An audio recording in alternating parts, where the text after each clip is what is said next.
Assalamualaikum warahmatullahi wabarakatuh. Alhamdulillahirabbil alamin wa bihi nasta'inu ala umuri dunya waddin wa ala alihi wa ashabihi ajma'in, amma ba'd. Alhamdulillah, kita bersyukur kepada Allah Subhanahu wa taala bahwa atas karunia rahmat serta limpahan keberkahan darinya kita bisa lagi bersua atau berjumpa dalam sesi pembelajaran online yang mudah-mudahan kita semua ada dalam kesehatan yang terbaik, juga selalu mendapatkan perlindungan dari Allah Subhanahu wa taala. Salawat serta salam semoga senantiasa dilimpah curahkan kepada junjungan kita Kangjeng Nabi Muhammad sallallahu alaihi wasallam, kepada keluarganya, kepada para sahabatnya, tabi'in atau tabi'in, termasuk kita mudah-mudahan digolongkan kepada umatnya dan mendapatkan syafaatul ummah nanti di hari kiamat. Amin ya Allah ya rabbal alamin. Baik para keluarga pembelajar, berkhusus siswa-siswi PKBM Insan Desa yang saya banggakan, pada pertemuan kali ini kita akan membahas materi terkait menuai keberkahan dengan rasa hormat dan taat kepada orang tua dan guru. Bicara orang tua dan guru, teman-teman sekalian, tentu tidak akan cukup ya gambaran kita mengucap terima kasih dan rasa syukur kita terhadap orang tua kita dan guru kita. Kata-kata tidak akan cukup untuk mengurai rasa syukur kita dan terima kasih kita kepadanya. Pun demikian, sebagai bentuk materi yang dikemas secara singkat, sedikitnya ada gambaran khusus bagaimana keberkahan yang dirasakan oleh kita karena taat dan kita terima kasih kepada orang tua dan guru. Baik teman-teman, kita lanjutkan kepada sesi slide berikutnya.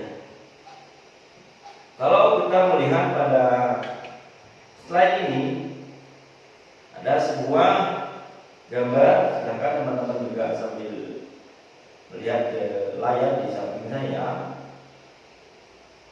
Menuai keberkahan dengan rasa hormat dan taat kepada guru dan orang tua, ya. Terbagiannya paling tidak dalam materi kali ini dibagi ada indahnya menghormati kepada orang tua dan guru, dan taat kepada orang tua dan guru, lalu mengambil keberkahan dari rasa hormat dan taat kepada orang tua dan guru, melahirkan sikap mulia. Di antaranya sikap mulia itu banyak ya teman-teman. Di antaranya tentu apa yang diperintahkan olehnya kita langsung bisa menyanggupinya dengan tanpa berlama-lama. Satu, tidak berlama-lama lagi. Ya. Kedua, menjadi santun, ya.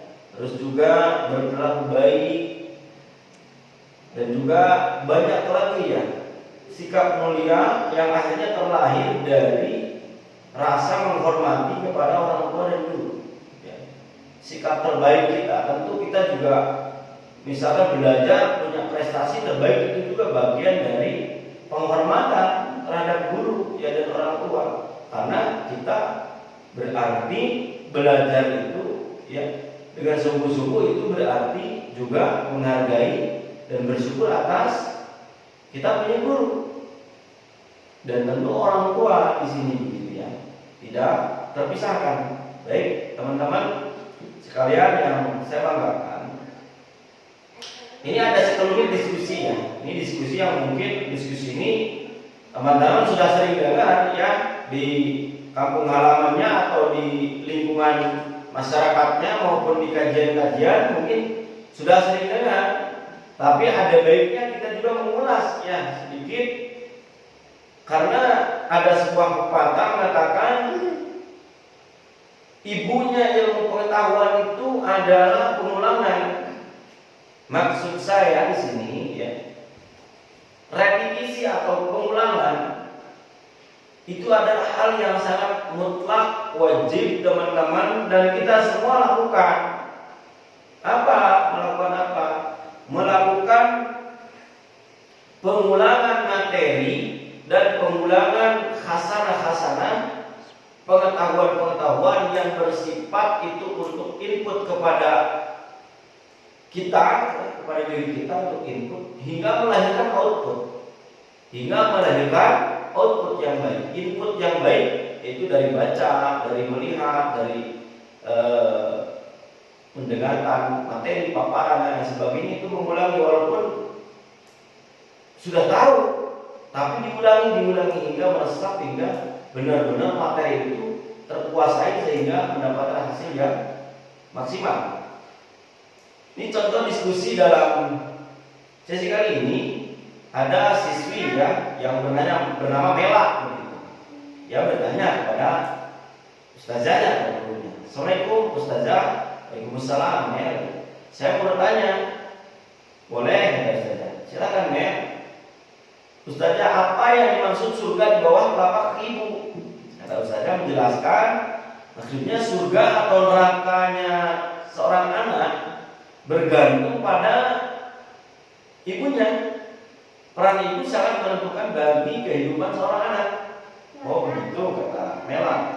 Lalu ustazah juga jelaskan kembali, antara ayah dan ibu siapa yang paling kamu hormati Mel? Ya, keduanya saya hormati kata Mel. Betul kan ustazah gitu ya. Keduanya kita hormati, namun menurut hadis dan ketentuan ibu 3 tingkat dibanding ayah. Nabi Muhammad SAW pernah bersabda, ibu atau umi, lalu abi gitu ya. Lalu Mela bertanya lagi, misalnya mengapa kedua ibu lebih tinggi dibanding ayah ya? Lalu saya menjelaskan karena ibu telah mengandung begitu ya, juga melahirkan dan mengasuh anak-anaknya. Terima kasih. Tapi teman-teman sekalian, bahwa ini adalah konteks ya, yang kita bicarakan di sini adalah pemahaman yang sederhananya.